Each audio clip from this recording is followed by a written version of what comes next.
the popular teachings in the world today.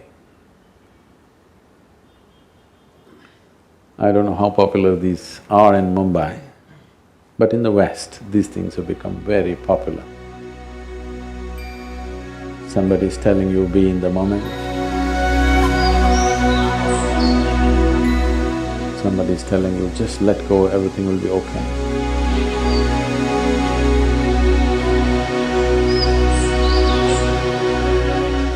That means there must be somebody taking care of your life from behind, then you can let go. Someone telling you, just do one thing at a time, don't… See, these are all regressive teachings in the sense. Just to explore one or two. What can you let go, tell me? They're saying, just let go, God will do it. Well, life has not really gotten you yet, that's why you're talking this language. You're living in a fanciful world. When life really gets you, then you will know you can't let go anything, you have to manage. You let go your business today and see what'll happen. Or try something more dramatic. You're driving today, just let go. Lot of people seem to have. Just let go and see either you're dead or somebody else is dead.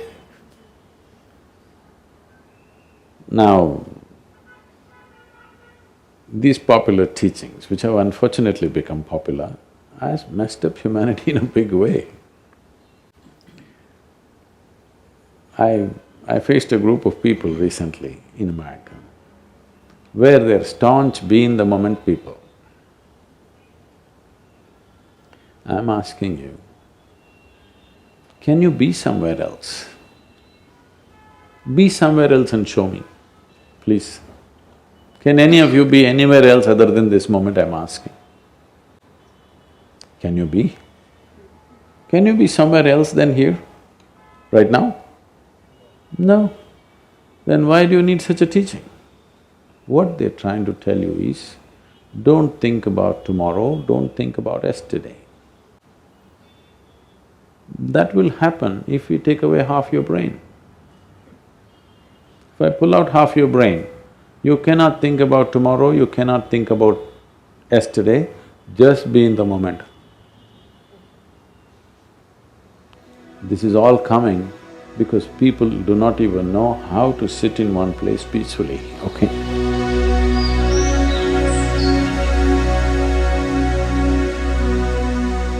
So people are coming up with solutions like this. Shankaran Pillai opened a pharmacy in United States. And one day he had something to attend to, some little chore that he has to attend to. So he asked his teenage son, please take care of the shop just for an hour, I'll be back. So boy said, no problem, Dad. So he went out. In an hour's time, he came back. When he came back, in front of the shop, there was a man hugging the lamppost and his eyeballs were rolling wildly and he was looking totally crazy. He looked at the man, whether the man is wanting to go into the shop or is he going out of the shop, you don't know. So he looked at him and then he went inside and he asked his son, who is that guy hugging the lamppost like that? Is he our customer? The boy said, yes, Dad, he's our customer.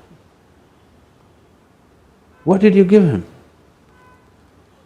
Oh, he had whooping cough, so I gave him a box of laxatives and made him take it right here, all of them. I said, what?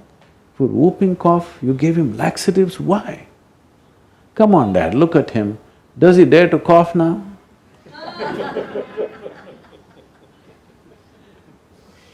There are solutions and solutions but is it really a solution? That's a question. So now because you can't sit in one place peacefully, somebody says, be in the moment, don't think about the past, don't think about the future. Tell me, Can you call yourself a human being if you cannot remember the past and project into the future? Will you be a full-fledged human being, I'm asking? You wanting to go back in the evolutionary scale because you don't know how to handle your own intelligence. This is the biggest problem with the human being. Their only problem is this, you may call it by 1,000 different names, but the only problem is you do not know how to handle your own intelligence, isn't it? You will see if you take away half your brain, you will be peaceful. Yes or no? But I am asking, is that a solution? Is that a solution? Taking away half your brain? So taking away your ability to look back into the past and look out into the future, if you take away this ability, maybe you will be peaceful but towards what purpose? I know so many people today are going about talking, being peaceful or peace of mind is the ultimate goal of your life. Even the so-called spiritual teachers and leaders are going about saying, peace of mind is the ultimate goal. You tell me from your intelligence, can you enjoy your dinner tonight if you're not peaceful? If not joyful, at least peaceful you must be to enjoy the dinner, isn't it? Can you enjoy driving back home if you're not peaceful? Can you enjoy the people around you if you're not peaceful? Can you enjoy the work that you do if you're not peaceful, I'm asking? If you're not able to be joyful or ecstatic, at least you must be peaceful, isn't it? So I'm asking you, is it a fundamental requirement of life or is it the ultimate goal of life? It's the most fundamental requirement. But now people are pushing it to heaven, they're saying peace is the ultimate goal of life. Such people will only rest in peace.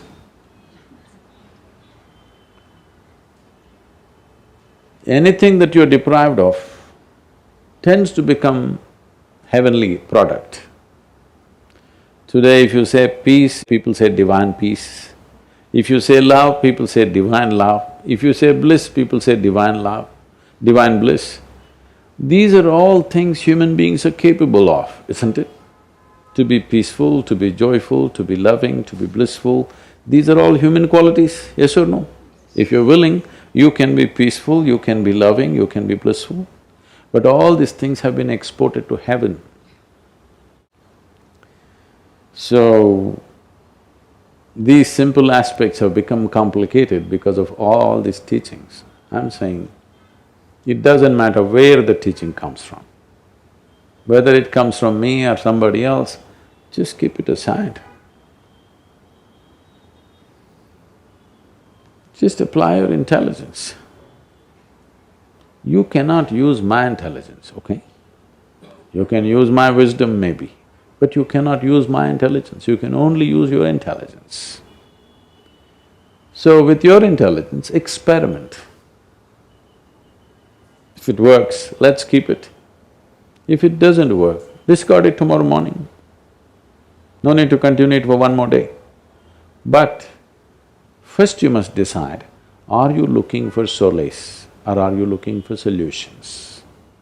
If you're looking for solace, just believe something, it'll work, you understand? You believe that the source of life is in this light bulb and every day do this, it'll work. What you're doing is just inexpensive psychiatry. Yes, you're trying to manage your psychological space with something, using an anchor outside. It's all right, I'm not saying it's wrong. If you need that, you can do it.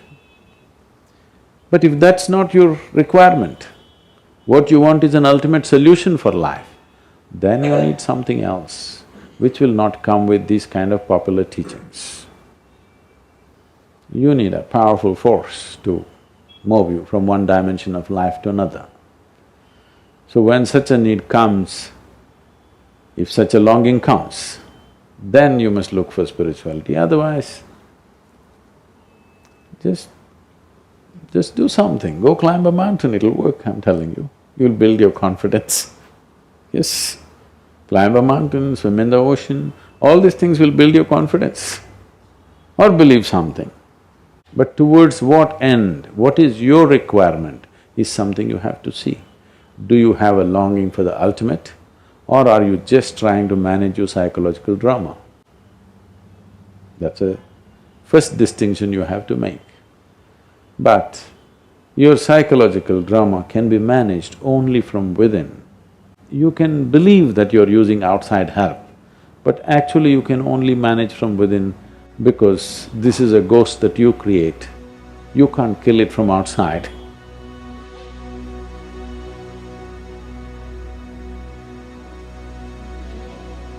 So let go of all the teachings, you'll be fine.